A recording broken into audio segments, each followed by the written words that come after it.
Good afternoon, my dear students. I am again with the new topic, that is capacitance of spherical conductor.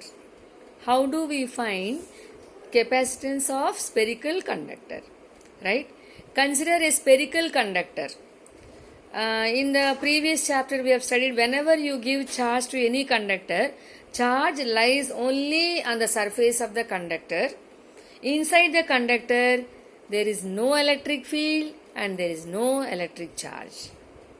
Whatever we give charge to a conductor, it will lie or it will accumulate only on the surface. Inside the conductor, there will be no charge and there will be no electric field. Only outside only the field exists and charge also will exist.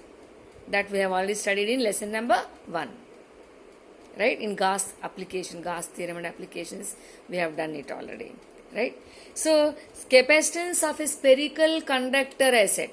I have taken a spherical conductor, I have given charge.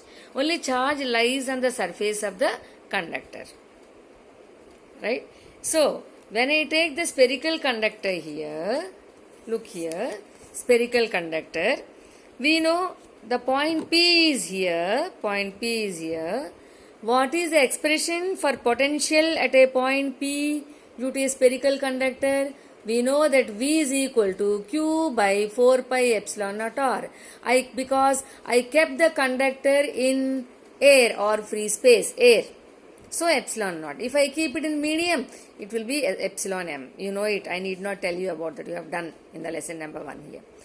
Then, what is the formula for capacitance? Just now we have done in the previous class. C is equal to Q by V.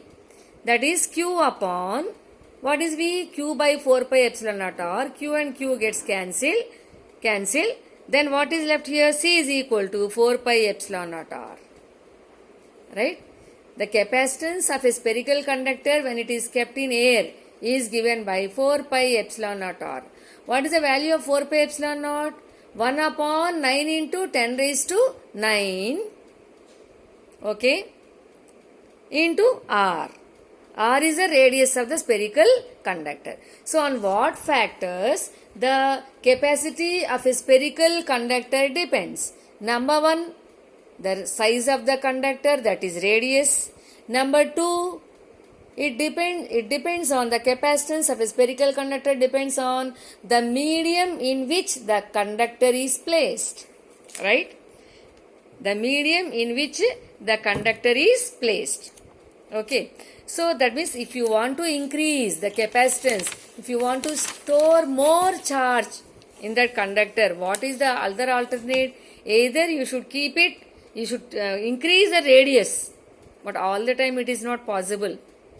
Right? So increasing radius means the dimensions will change always. And second point is you should keep that conductor in a medium whose dielectric constant is more. Okay, that also always it is not possible. So what is another way for that? To find out that, first let us find out the spherical conductor.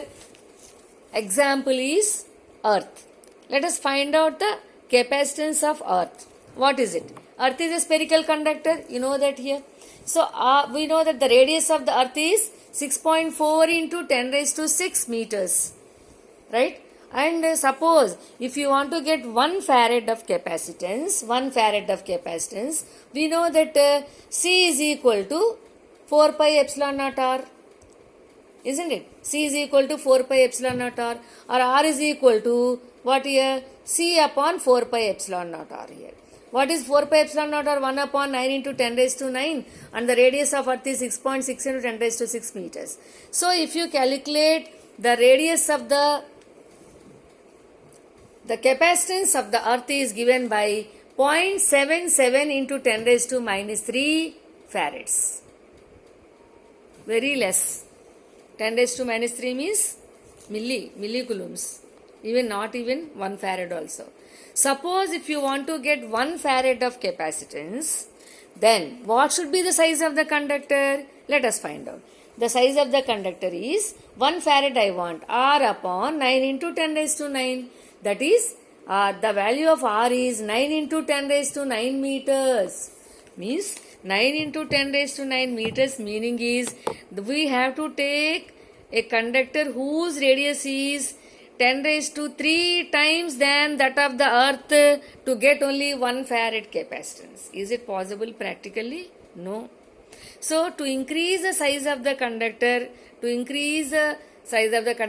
get maximum capacitance is not appropriate method.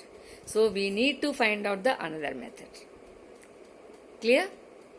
Clear, students? So what is that another method? That is called principle of capacitor. I would like to explain in detail here. Follow it very carefully. What is it? I have taken an insulated conductor here. This is A. I will call it as A here. A. And supply of charge has been given to the first conductor A. Continuously I have taken the positive charge. Now I will take another conductor, insulated conductor, neutral conductor. This is a charged conductor. A is charged. Neutral conductor I will take here. I will place close to the conductor A. So B plate I will take here. What happens? Due to induction, in first lesson we have studied, the negative charge is induced on the inner side of the second conductor, this side towards left side. The outer side positive charge is accumulated. Okay. Then what I will do, the second plate, second insulated conductor, second surface I will connect to the earth, earthing. Then what happens? The extra charge present here, positive charge, will be nullified by passing electrons from the earth to the second surface. So it is nullified. There is no charge here.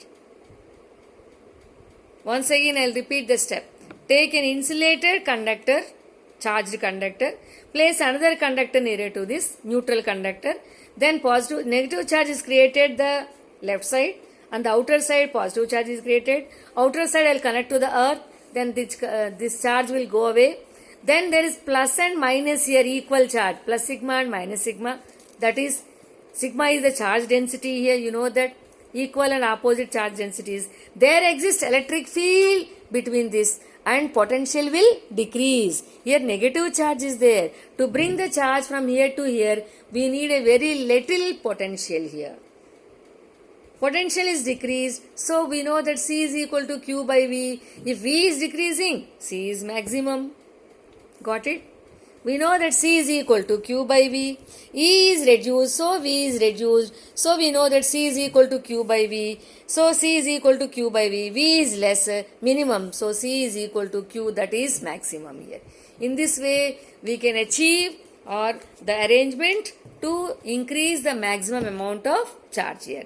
So this principle also we call it as two plates are parallelly kept, right? And one is charged, another is the second surface is connected to the earth here, and in between the two charges we have done in lesson number 1 here, Gauss law applications. There exists electric field intensity which is equal to sigma by epsilon naught, and whereas the potential will reduce between these two plates here, and this side and the other side also 0. We have already proved it here. Please go through that Gauss law application, parallel plates. Okay, so this arrangement we call it as, to store the maximum charge is called parallel plate capacitor, and it's a principle, right? The symbol of parallel plate capacitor is this one. Two parallel plates are kept here, right? And this is the symbol of parallel plate. If I give an arrow across this parallel plate capacitor, understood, the capacitance is variable here. And in the next class, children, we will study the parallel plate capacitor principle we have done, expression for capacitance of a parallel plate capacitor. See you. Bye bye. Take care.